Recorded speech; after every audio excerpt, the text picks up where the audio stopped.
Hello, my name is Joshua Conkey. You may be wondering how I ended up here. I was born in 1735 in Massachusetts. As a young man, wanting some adventure and to see the world, I enlisted in Rogers Rangers under the command of Robert Rogers. I enlisted with my friends James Turner and Alexander McAllister. Rogers Rangers was headquartered on Rogers Island, Fort Edward, New York, and we patrolled this whole area during the 7 Years' War. Sometimes it's called the French and Indian War. Everything north of Albany into French Canada. We watched for French invasion, Indian raiding parties, and we fought them every time we found them. And we won. We won this entire land north of here all the way to Canada for our good King George. Unfortunately, before the war was over, I was captured and taken to Canada and held prisoner. But by God's grace and through my father's efforts, my release was won, and after my enlistment I returned to Massachusetts, along with my friends, James and Alexander.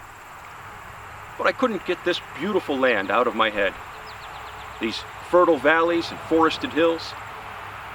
So in 1761, we returned and started staking our claim. We built log cabins and cleared land. In the winter, we returned to Massachusetts. And for a few years, that continued. Alexander and I married the Dick sisters.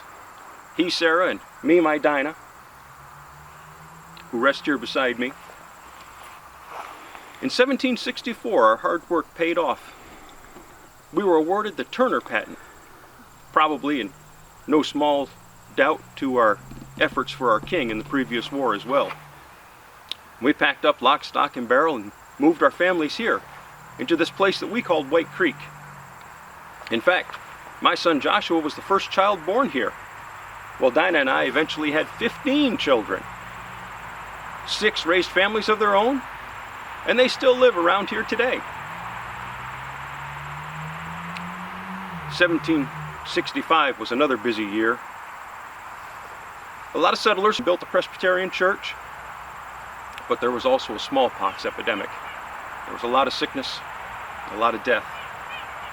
A Native American wandered into town, sick, and died. He was the first person to die here. And the Presbyterians, being decent folks, decided to bury him, and they established this cemetery and buried him here.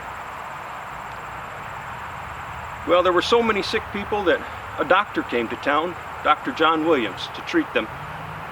And he did. Some lived, but some, like my friend James Turner, died. He's buried right over there. Well, the doctor stuck around. He married Turner's widow. Eventually, the doctor and I became friends. In fact, when the War of Independence came, I proudly served in the White Creek Militia under Colonel John Williams as captain and quartermaster. Well, as quartermaster, I worked closely with the supply depot at Bennington. And when General Burgoyne came south with his 20,000 redcoats and artillery train in 1777, we stopped him from taking that supply depot at Bennington. That battle for Bennington, it happened just a few hills over in Walloomsac, New York. Short of supplies, short of food, Burgoyne's advance toward Albany stopped, and he was forced to retreat backward to a place called Schuylerville today. General Schuyler's house is still there. In October, on the 17th of 1777, General Burgoyne's forces laid down their arms and surrendered. The British Army had never surrendered before. We had beaten the British Empire. And that's something every man involved can be proud of, forever. And we are. In fact, there's 100 of us, more than 100 of us, buried in this cemetery today. And those are just the marked graves. It's the most Revolutionary War veterans in Washington County. Oh, Washington County. Well, we renamed Charlotte County, which had been named for the Queen of England, into Washington County to honor His Excellency, General Washington. Eventually, Salem, New York, replaced the name White Creek.